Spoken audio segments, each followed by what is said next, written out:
Good morning, everybody. Thank you for joining us at our 18th annual Fidelity Bank sponsored Breakfast with the Boss. My name is Melissa Federhoff. I am the president of the Nashoba Valley Chamber of Commerce. We have a very excellent speaker this morning, and so I'm going to skip over most of my normal presentation, and I'm going to just a few things. First, I want to please ask everybody to check your cell phones and make sure that your cell phones are off, because if your cell phone rings, I'm going to make you answer the phone and have everybody engage in the conversation. Also, I want a special thanks to Senator Tran, who is with us this morning somewhere in the room. Senator Tran? Oh, sorry. Thank you for joining us this morning. And I'm going to quickly turn it over to Ed Manzi, who is the chairman and CEO of Fidelity Bank. Ed.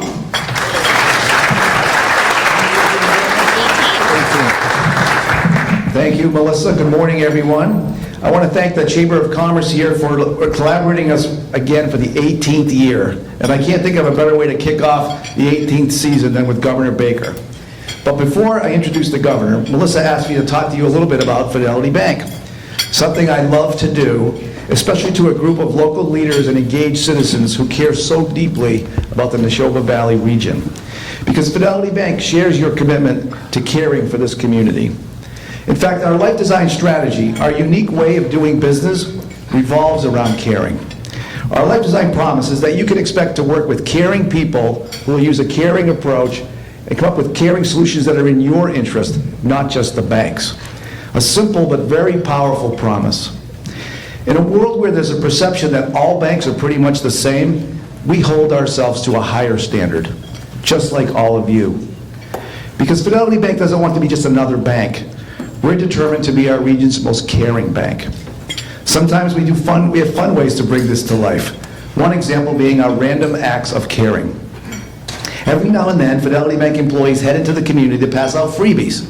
Free breakfast at diners, free coffee at coffee shops, free ice cream from our ever-popular ice cream truck, free haircuts, movie tickets, that sort of thing. It's a small gesture, but it seems to go a long way toward making our community feel a little kinder, a little closer, a little more caring. These random acts of caring reinforce the bank-wide commitment to caring that is anything but random. Because caring is the cornerstone of Fidelity Bank. It's what sets us apart. Saying all banks are the same because they all have deposits and loans is like saying all restaurants are the same because they all serve food. They're not all the same. Pick the wrong restaurant and you'll only ruin your evening. Pick the wrong bank and the consequences could reverberate for years. Consider what's at stake. In a world where a business owner walks away from the closing table because a provision in her loan agreement was different than promised, where her banker said hid the discrepancies because they didn't think they would notice. They didn't think they would notice. That's a true story told to us by a client recently. What if you could work with a bank that cares enough to guarantee transparency? This story wouldn't and couldn't happen at Fidelity Bank because it's inconsistent with this life design promise. In a world where stock market volatility, sometimes caused by a 2 a.m. tweet storm from you-know-who, I think yesterday was 8 p.m., it was a little early, can make you afraid to look at your 401k balance. What if you could work with a bank that cares enough to offer 100% deposit insurance on all your bank balances, regardless of size? As a state-chartered cooperative bank, Fidelity Bank does just that. In a world where there's a cliche that says a banker is someone who gives you an umbrella in the sunshine and takes it away in the rain, what if you could work with a bank that promises to work with you through good times and bad? The governor and I were just talking. The economy is humming right now, and everyone's eager to lend. So there's a temptation to only look at interest rates, not at everything else a bank can mean to your business. But when the economy turns, and at some point it will, things change fast. The last time it did, we heard plenty of horror stories about lines of credit being pulled willy-nilly, about commitments being rescinded for no apparent reason, and home foreclosures gone amok. Our life design promise, our commitment to caring, would never allow that. You see, when so many businesses are focused on what their shareholders care about, we start every relationship with this simple question: what do you care about? And good things happen from there. That's our promise. It's a promise I make all the time. but I cannot keep it alone. It takes a large team of caring professionals that I'm so fortunate to work with to bring it to life. And a number of them are here today. Could you please raise your hand, the Fidelity Bank team? Give them a round of applause. Thank you.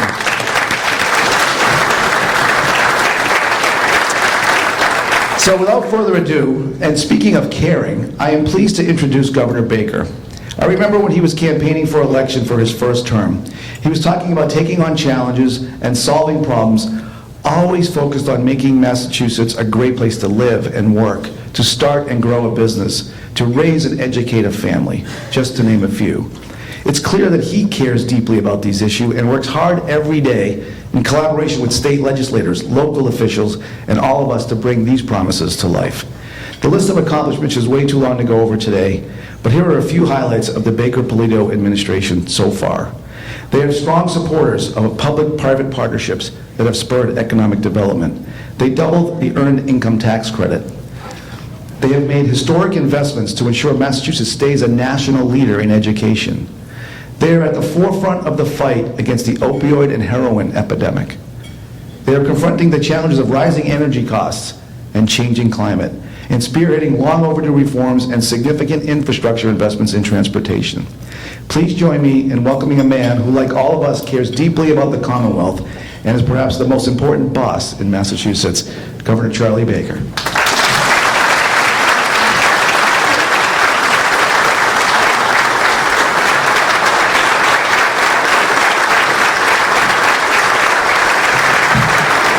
Thanks very much. First of all, Ed, I very much appreciate that introduction, and I'd love to have a copy of it so I can just hand it out to other people. What I thought I might do this morning, hi Kevin, how are you? It's nice to see you. Front row, Kevin Kouros, former state rep. What I thought I might do is just talk about a few of the things that we're working on that I thought would be of interest to you, and then I know you folks have some questions you want to ask me toward the end. Let me start with, things a little intimidating, don't you think? Let me start with the economy because that's where Ed started. I mean, in some respects, we have what I would describe as sort of about as good as it gets on the economic front. If you look at most of the measures, we have more people working than at any time in state history. Our labor force participation rate is higher than it's been since people have been keeping score. The unemployment rate in every region of the Commonwealth has dropped pretty dramatically over the course of the past 4 or 5 years. And the number of people working in every part of Massachusetts has also gone up. And if you look at our numbers relative to the national numbers, even at a point in time when the economy is pretty hot nationally, on almost everything, on real wage growth, on job growth overall, on unemployment rate, on labor force participation rate, almost all of those numbers in Massachusetts are better than the numbers you see anywhere else in the country. And I think that's due to a lot of things, but my own view is it's due in large part to the quality of the people that we have here in Massachusetts, and the fact that over the course of the last 20 or 30 years, knowledge really became, in a way that it never quite had been before, a key ingredient in a competitive advantage. And when you look at a lot of the places and spaces that we're dominating in, it's almost in many respects the people's ability to adapt and apply new technologies that have translated into a significant piece of our growth. And I think there's a lot of sort of cooks in that kitchen if you go back over time. I worked in state government in the 1990s under Governors Weld and Cellucci. I was Secretary of Health and Human Services and Secretary of Administration and Finance. And then right after I left the administration at the end of the 90s, when I went to Harvard Pilgrim, I spent 5 years serving on the State Board of Education. And so I was in state government when we passed the landmark education reform in the mid-1990s, and I served on the Board of Education in the late 90s and the early 2000s when we implemented it. And what most people don't remember is before education reform got passed in Massachusetts, we were basically a middle-of-the-road player nationally in terms of K through 12 performance. And that combination of the foundation budget and accountability standards and a focus on a key set of curriculum frameworks. If you just look at what happened over the course of the next 20 years or so, you could just watch Massachusetts rise in the ranks nationally to the point where we've basically been #1 on the National Education Assessment Exam for the past 8 or 9 years. And I think in some ways that whole notion of focusing on knowledge, focusing on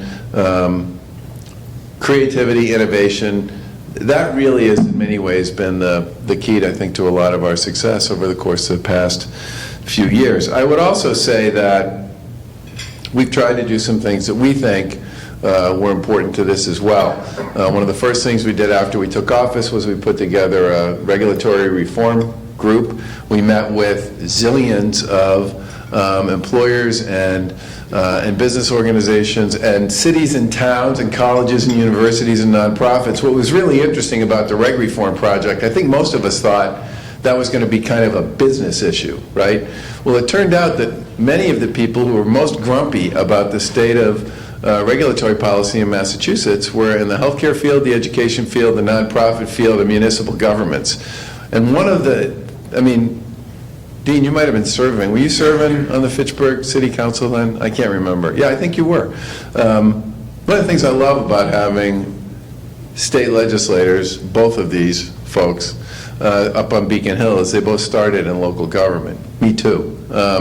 There's nothing like having somebody on Beacon Hill who actually knows what real life is like on the ground in cities and towns across the Commonwealth. It brings a totally different perspective to the work. But I digress. We heard all this talk from municipalities about the complicated, overly burdensome way that the state related to cities and towns and how that got in the way of cities and towns' ability to do their work. We actually created a sort of list of all of the things that cities and towns had told us were problematic, which then became a municipal modernization bill, which was,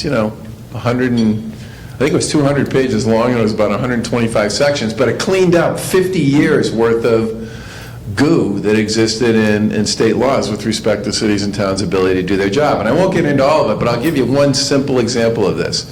All of that language was written about notice and follow-through and reporting and all the rest before we had computers. So cities and towns literally on almost every type of transaction had to create a paper copy and had to send it to somebody. And in any kind of public notice, had to send out written public notices. Now, multiply that by 351 cities and towns, 365 days a year, number of committees and entities that make up a typical local government, you're talking about billions of pages of paper that no one read and no one cared about, that somebody had to actually print, stamp, mail, and then have somebody not open on the other end. And this translated in many respects for a lot of communities into enormous just administrative savings with respect to the way they did their job so they could focus on other stuff. So there were little nuggets that came out of this reg review process that I don't think any of us expected. But in the end, we ended up rewriting about 40% of the regs. We got rid of about 25% of them, and we left the other 35% alone or put them on a, we'll come back to you later. But the idea now is to sort of go after this every couple of years and recognize and understand that reg review is like cleaning your basement. It's something you should do more often than when you just move. And I think from our point of view, that was a good learning experience about how sometimes you find opportunity in places where you weren't necessarily looking for it. We also made a decision based on some of the feedback we got to significantly expand our MassWorks program. That is probably the best economic development tool we have because it's very flexible. You can use it to support a lot of different initiatives, and it's kind of what I would describe as the last piece that makes a deal go from no to yes. And we use it for utility work. We use it for parking in some respects. We use it for in housing projects. We end up using it for a lot of the work that gets done around the housing project. Sometimes it's about street work, but it's like the piece of the deal that nobody can figure out how to pay for. And we bumped that up by about 20% when we took office. And we've deployed literally probably roughly $400 million worth of mass work spending over the course of the last 4.5 years. But that's been in relation to over $5 billion in actual projects. Economic development projects, housing projects, new business projects, expansions, and it's turned out in many ways to be a great tool, and we've actually used it a lot up in the Nashoba Valley area. But this is what makes this tool so great is we've used it all over the Commonwealth, and it is in some ways one of the most flexible pieces we have. We also made a decision to expand our investing in housing because that was another issue that came up as we went through this process with folks. And I continue to believe that housing is one of the most significant challenges we face, and for me the fundamental problem is a production issue. And that's driven in some respects, again, by laws that in Massachusetts are more than 50 years old and probably need to be updated. And I'll just give you a simple set of facts that I think makes this case pretty well. From about 1930 to 1990, we added 30,000 new units of housing every single year. Just like clockwork, 30,000 every single year. And then starting around 1990, that number fell to around 8,000 or 10,000 units, and really never got above 15. So for the past 25 years, we've been building less than half the new units of housing that we used to build every year like clockwork for 50 years. Now we've added 600,000 people to our population over the course of the past 20 years, but we really haven't added a heck of a lot of new housing at all. Now what happens if you don't create any new supply to deal with your demand?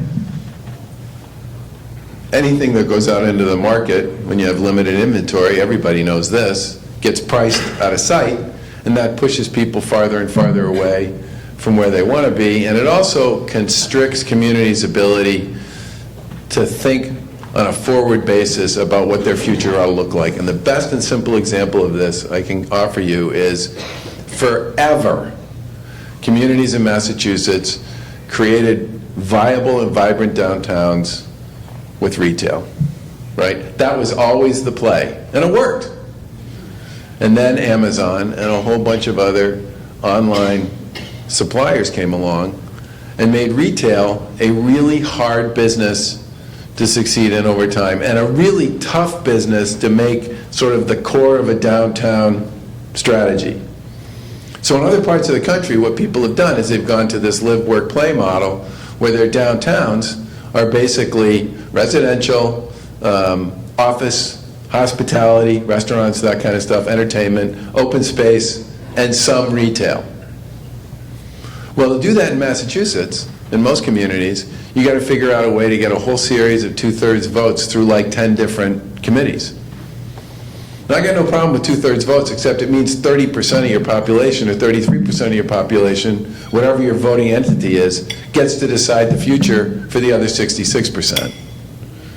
And if you just think a little bit about how a lot of our committees and councils are set up, if you want to get a 67% vote out of a 5-member Board of Selectmen, you got to get 4-1. If you have an 11-member city council, 6-5, not enough. 7-4, not enough. You got to get to 8-3. And this thing plays itself out over and over again, where more than 50% of a town meeting, more than 50% of a planning board, more than 50% of a city council, more than 50% of a select board are in favor of something, but it doesn't happen. I can't tell you how many times in the spring I read stories that say, community rejects senior housing plan 63 to 37. I almost want to turn the thing upside down. So among other things, one of the things this bill we have before the legislature would do, which we worked with cities and towns and home builders and realtors and environmentalists and land use people and municipal planning agencies, it would make it possible on a whole series of key decisions around housing development to give communities the ability, if they choose to to go to 51% to make these decisions. And if we don't do something like this that actually creates production, we're going to have a really hard time dealing with the fact that many seniors would love to stay in the community that they raise their family in, but there's no place for them to live. That many local officials who would like to reimagine their downtowns to deal with the fact that retail can no longer be the only anchor are never going to be able to get it organized and done. And we're not going to get people to build to anything other than the upper end of the market. Because one of the biggest problems we face now, let's suppose you decide you wanted to build almost anything. If you know it's going to take 2 or 3 years, you might not make it, and you have to get 2/3 votes out of 8 different entities over that period of time, which part of the market are you going to build to? Are you going to build to the middle market? Or are you going to build to the upper end? You're going to build to the upper end. People say all the time, oh, we keep building all this luxury housing. Well, yeah. Because the way we've set the process up, that's the place where you can afford to spend $2 or $3 million, or whatever the number is, to just run the traps to get to the end of the process. And I say this as a former local official. And I think in many ways, we have opportunity here. I signed the largest housing bond bill in state history. We have a tremendous amount of capital, dry powder, whatever word you like, to put into this. But if nobody's doing anything, I can't put it into anything. And when I think about, young people, and I think about young families, where are they going to go? We have the highest median housing prices in America. We have the highest median rents in America. I love being number 1, but not there.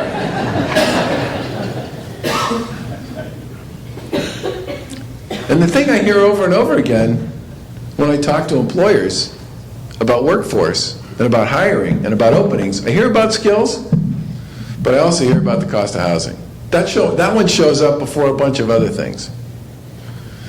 So I really hope we manage to get something done on this. We've been working on it for almost 2 years. I do want to talk a little bit about education and about the environment, and maybe a little bit about transportation, and then take some questions. On the environmental piece, I'll just say this. We have a very simple approach to environmental policy.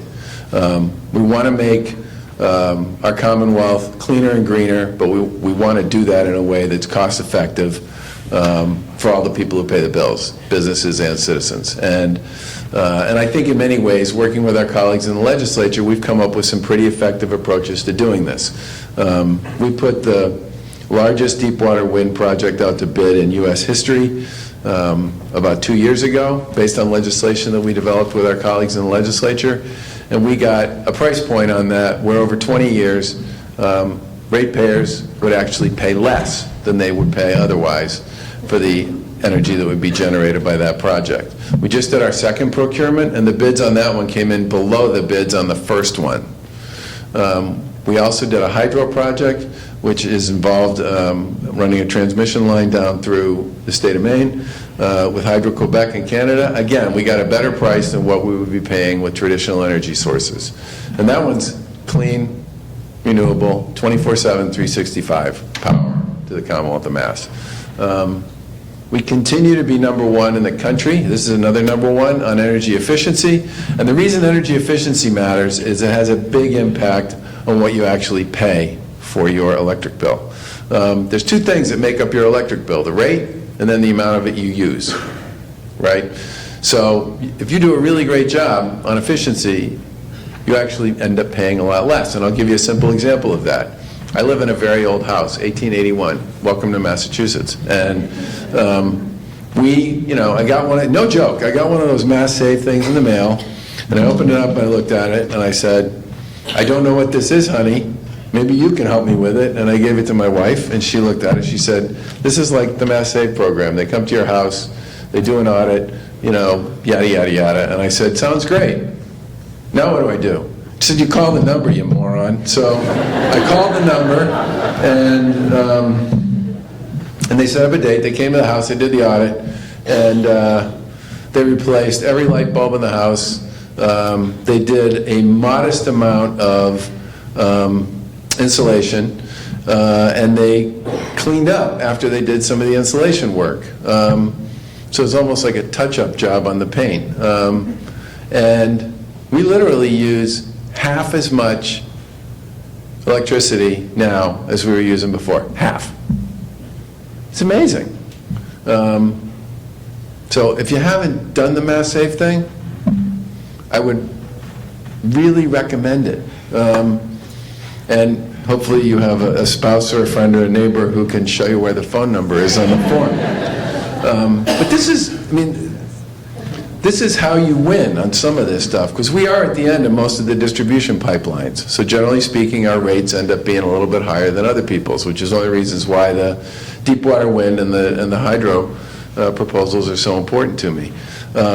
We also have a proposal before the legislature to create an expendable trust that can invest in private, commercial, and public property to deal with some of the issues around storm frequency and severity. The climate change question is one that can be hotly debated, but this is what I know. Farmers tell me the climate has changed.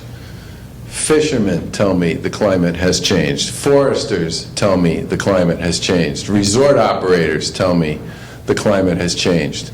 FEMA, who we visited back in March of this year, when the National Governors Association was down in Washington, FEMA told us in the past 2 years they put out $80 billion in disaster recovery relief, which is more than they put out in the previous 35 years put together. They believe the climate has changed. Frequency, severity, much more legit than it was 5 or 10 years ago. Culverts aren't prepared to process and deal with what's going on now. Most of our stormwater systems aren't prepared to deal with what's going on now. If you live in a coastal community in Massachusetts, you know, which I do, you know what's going on now during storms is different than what used to go on. As the water gets warmer and the temperature of the water rises and the sea level itself rises, the surges are so much more significant and they last longer than they used to. And on inland waterways, these issues associated with culverts especially, and the other means and mechanisms that we put in place 20, 30, 40, 50, 60, 100 years ago to manage that are nowhere near as capable as they need to be to make this stuff work. Now, whether it's our expendable trust program or something else, the bottom line is if we are going to provide our communities and our property owners and our public property with sort of a strategic approach to how we're going to help them deal with some of this stuff, my view is sooner than later. I mean, this one feels to me like if we wait another 10 years before we start doing something about this, it's going to be a big missed opportunity, because a whole bunch of bad stuff's going to happen over the next 10 years that wouldn't necessarily have been as bad if we'd done something on the resiliency side to deal with it in the first place. And the problem's just going to be bigger. And I think this program we created, it's $130 million a year. So over 10 years, you can spend over $1 billion of state money alongside local money alongside private money to really start to get real about adaptation and resiliency. And this is not just a coastal issue. We have 1,000 culverts in Massachusetts. 1,000. And most of them are inland. And most of them haven't been upgraded for decades.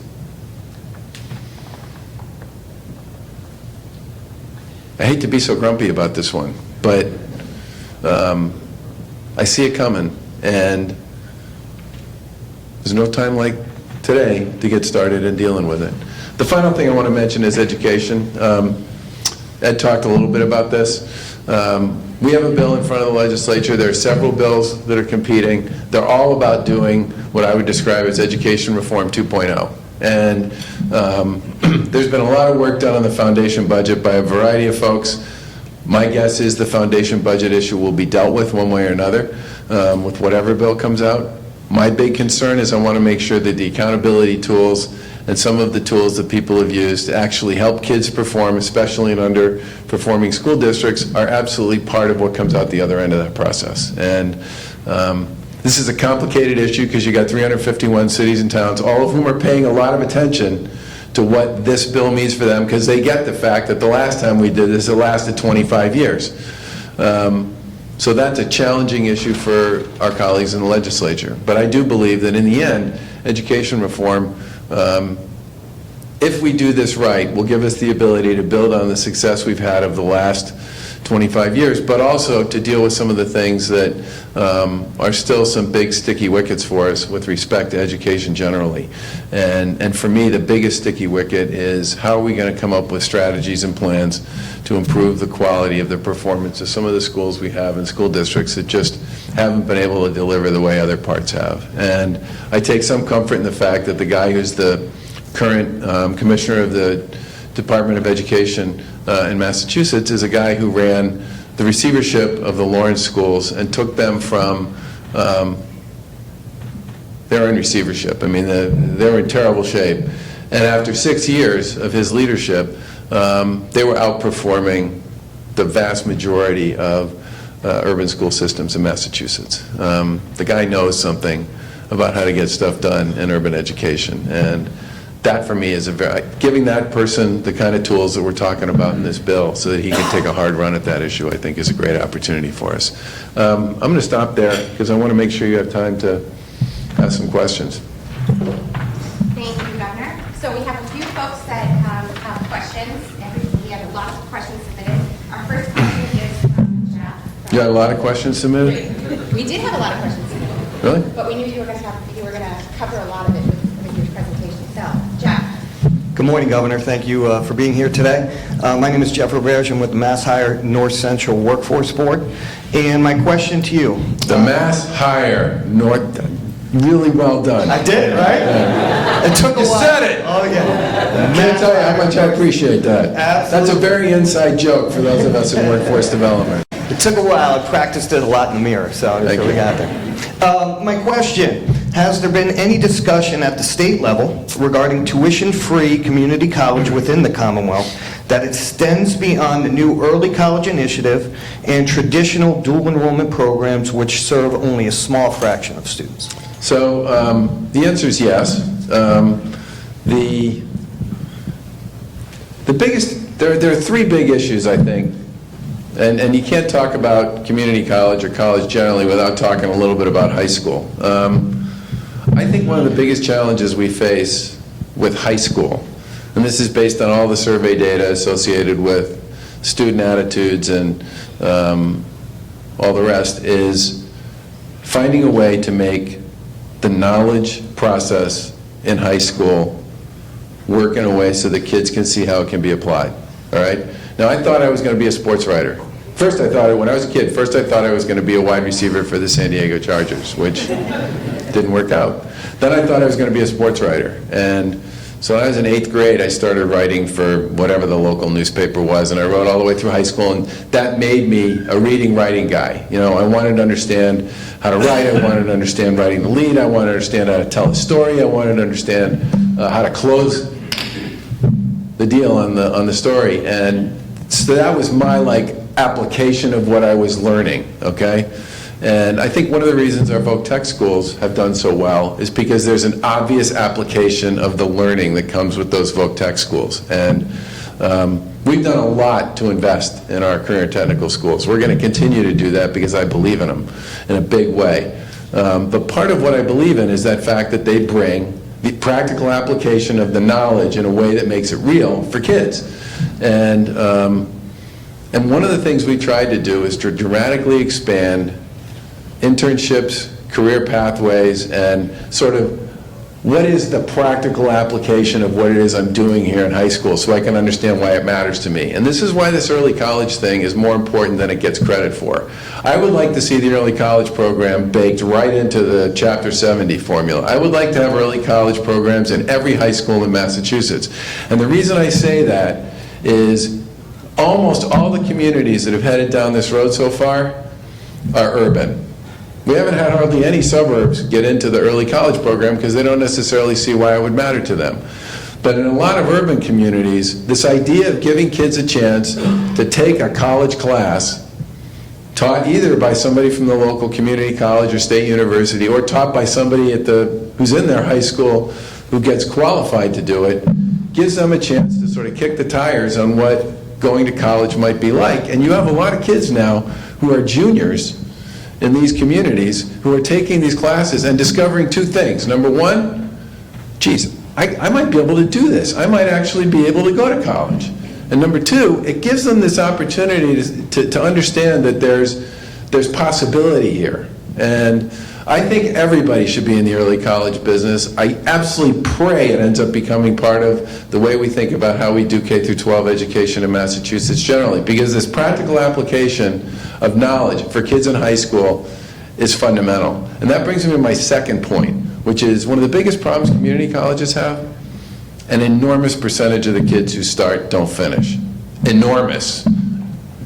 And I would come back to the fact that that's in part because we don't create the right kind of runway to help them get where they need to go with respect to community college. If we had early college programs, a lot of these kids would be getting credits, and for free, by the way, and developing a sense about what it's like to go to college. They get to know kind of so the whole issue of adaptation for them would be dramatically reduced. And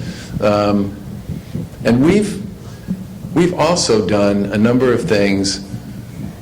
We've made almost all the grants and the scholarships that we make available now to community college students and kids who are going part-time and young adults who are going part-time. There used to be a very narrow framework through which you can access state scholarships to go to community college or state, anything. We opened that up and said, a lot of these kids now are working. We need to come up with a way to make it possible for them to do this. It's a little broader. The second thing, and which brings me to the third thing, single biggest reason kids, in addition to just not being ready, the other big issue is the math piece they have to take for remedial education. It bombs out a tremendous number of kids at the community college level. We have to accept that, understand it, and fix it. That is not a money issue, folks. That one's on us, okay? We are not doing the job we need to do to either change the way we think about what kids need to know about math when they get to a community college, or we need to do more to help them get that skill set squared away so that by the time they go, they're in a position to actually succeed. Can't tell you how big a deal that is with respect to stickiness with respect to kids actually getting through the program. And then on the two other things I'd say, we have a commitment program that basically says for approximately 30 or 40 grand, you can get a 4-year degree in Massachusetts. I don't. It's not going to get any better than that if you're being practical about how you think about this. And it's a great deal that was put together by our administration in conjunction with the community colleges and state universities and the UMass system. And the kids and some of the young adults who have gone through this program swear by it.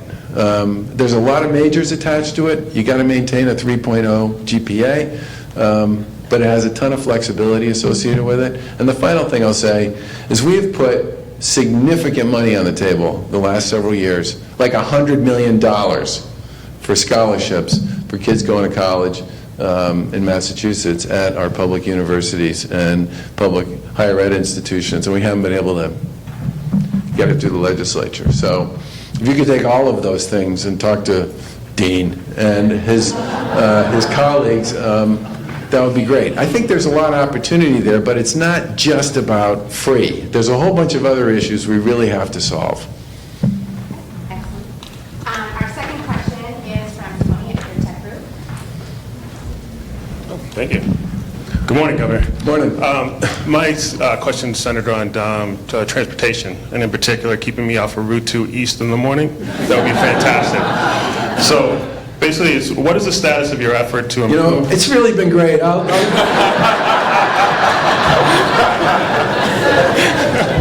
believe in you. Let's go. What is the status of your effort to improve the MBTA, and are there initiatives currently in place to improve service and reliability? So,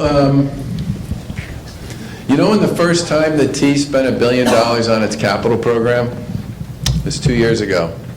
You know when the second time it spent $1 billion on its capital program? Last year.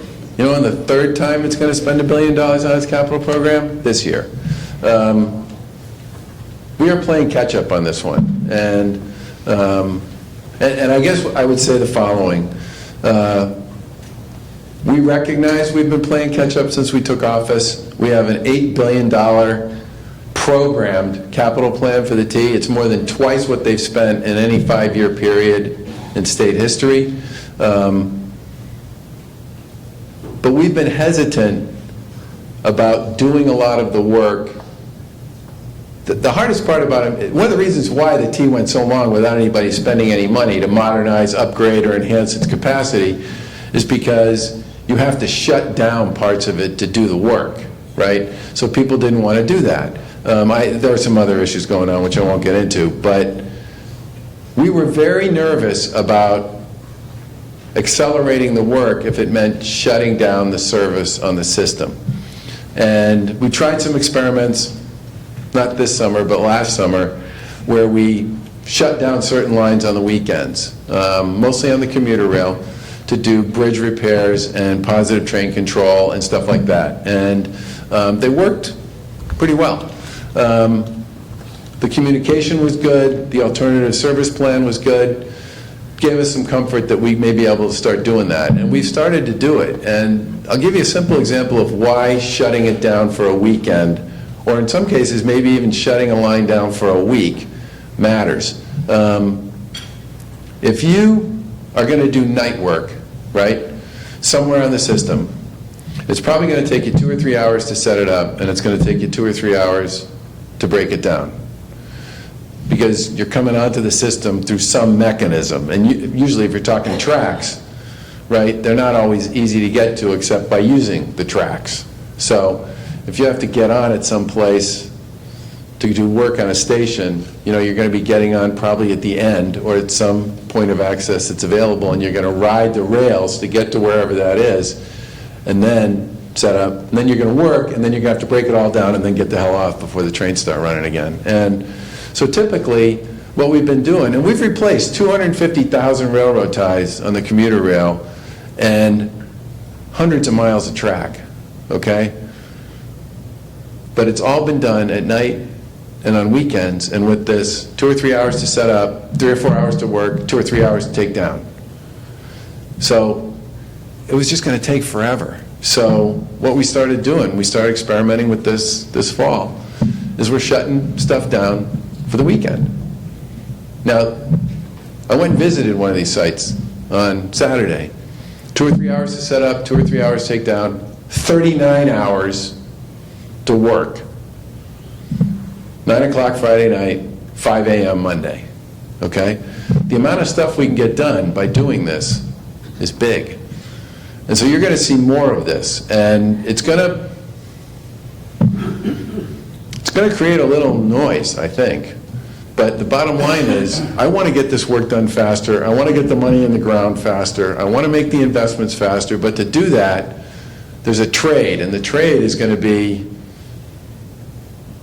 some disruption associated with the way the service gets provided. Now, we're going to try and do it when passenger numbers are as low as they are on certain lines, and we'll get on and get off as fast as we can. But to really make the upgrades and to get to the point where, you know, you can run bi-level coaches on a lot of these lines, which would then double their capacity, or run more trains. We're running 10,000 more trips today than we were running when we took office. That's a lot of extra capacity. And the commuter rail had its best 6 months ever for the first 6 months of this calendar year.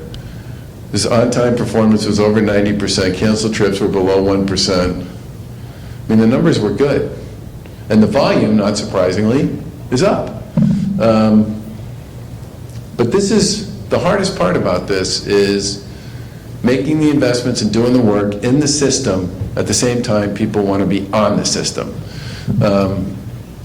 With respect to Route 2, though, one of the things that came out of this congestion report we did, which is available at the Mass DOT's website, and I would recommend, it's 186 pages long, which is unfortunate. But it's a hell of a good report, and it's broken up into categories, and you can figure out what parts of it you might be interested in by just looking through the table of contents. And it's statewide. It wasn't just Metro Boston. We covered congestion everywhere on state roads. We don't have data on local roads. But there are three things that came up that were kind of interesting. Number one, we don't do a good job with signal technology in Massachusetts. And we've tried some demonstrations on this that have proven to be pretty effective. Now, you gotta love, I love local government, I'm from local government. The way a lot of other places deal with signal technology is if there's a route that in the morning or the evening is a major route for commuters, they coordinate their signal technology and they give that part of the system extra time. So like 15 or 20 seconds more, sometimes more, each click through. So the side roads wait a little longer.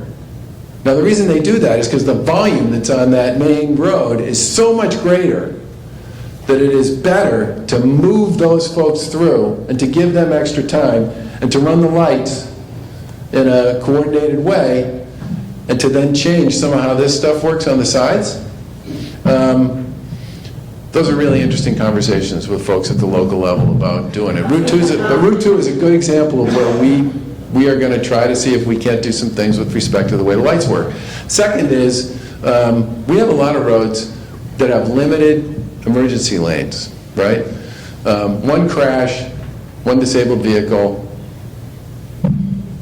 everybody's day is ruined, right? So we're going to start stationing emergency services in some of the most difficult to get to places. And some days they'll have something to do and some days they won't. But if we do it any other way other than that, it takes us too long to get to where it is we need to be to get the vehicle off the road and out of the system. Third thing is we have a TNC bill pending, a Lyft Uber bill pending, that would give us data on when they pick up and where they pick up. Because I'm telling you, a big part of congestion, and it's all over Massachusetts, it's not just in Boston, is Uber and Lyft doing their thing. And by not knowing where they are, I would love to know where they are, so I can either create carve-outs where they could do designated drop-off and pickup, or even, take a piece of a parking lot and just make that where it's going to happen. Or put the drop-off and the pickup place in the same place. Because they create monstrous tie-ups. You have 83 million Uber and Lyft pickup and drop-off in Massachusetts every year. 83 million. It's a real issue, and we don't know where most of it's happening. But we need to get a state law passed to give us the ability to collect the data and actually organize that. And the final thing I'll say, I have become a big believer in designated bus lanes. They really work. We've done them on a demonstration basis in a bunch of places, and they move a heck of a lot of people quickly, and they take volume off the rest of the road. And everybody gets hinky about, oh, you're taking away our parking spaces, blah, blah, blah. It actually works. I mean, if you don't believe me, talk to the mayor of Everett. He heard all this noise about how if we put a bus lane on Route 60, the world was going to come to an end, and took away the parking. No one is happier about the fact that there are designated bus lanes running down Route 60 in Everett than the mayor and most of the people of Everett. And I want to put them on bigger roads, and I want to use them far more aggressively than we have to date. And I also want to take a good look at this managed lane idea, which works in Utah and Maryland and Virginia and a whole bunch of other places where you basically use a managed, and again, if you want to ride a bus or a van pool, the managed lane is free, okay? But if you're willing to pay to go in a managed lane, takes traffic off the rest of the lanes, and there's a whole bunch of different ways to structure it so that it actually works the way you want it to. But we have an $18 billion bond bill in front of the transportation in front of the legislature. We have a big capital program. We are going to accelerate our modernization and capacity development issues around public transportation. And then we need to be much more aggressive about how we manage traffic. All of those things by tomorrow. We can do it, right? Our third and final question is from Rhonda from Anselm Circle. Good morning, Governor. You've tried to pass numerous laws to promote residential housing on a statewide level. What is the status of some of those various proposals, and what do you think is the likelihood that they will get passed? I don't really know who's against it. So it's one of those interesting dynamics where it does seem everybody agrees we need to do something about the housing piece. Everybody agrees that what we're proposing would help us with housing production. But it hasn't been able to find its way through the process yet. I mean, my hope is that one way or another we get something done on housing production. I'd love to get this expendable trust done so that we can make investments in protecting property, private, commercial, public, during this session. Obviously, the Education Reform 2.0 thing is a really important bill. I think that will happen. One of the things we didn't talk about, we have a drug driving bill to deal with some of the issues associated with sort of the polypharmacy, as the troopers would put it, that has become increasingly frequent in a lot of the people they pull over. We definitely need to upgrade our capacity around public safety associated with that. On the driving side, I'd also like to see the safe driving bill get passed. That's, like this close to getting passed at this point. And I think kind of its time has come on that one. And I would also like to see, this transportation bill is big and complicated, but it has a lot of money in it that can do a lot of really good things for a lot of communities around the Commonwealth. And I would really like to see that one get done in this session as well. But, and my hope is some of it will get done this fall, but I'm realistic enough to understand that more often than not, a lot of the stuff, especially the big complicated stuff, tends to happen more toward the end of the session, which would be around June. The great part about getting a housing bill done this fall, if we did that, cities and towns could tee up projects for the spring, because that's when most folks in local government make a lot of their decisions about almost everything associated with their capital program. Thanks again. I really appreciate the chance to be here.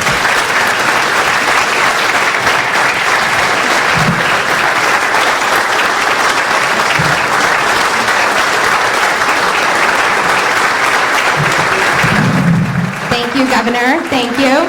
Before you leave, we are going to do some quick photos for those that are going to be in the photos. Run over to the corner. And we have a small token of appreciation from your friends at the Nashoba Valley Chamber. I left all the stickers on there so you can verify that it is less than $50. But Carlson Orchards is one of our chamber members, and yeah, they're fantastic. They're opening up a tasting room, so shortly, very shortly. Few quick thanks. Thank you, Governor, for being here. Thank you, Fidelity Bank, for sponsoring our breakfast series, and special thanks to J&S Photography, Devon's Common Center, and Parker Charter and Air Public Access. Thank you, and have a wonderful day.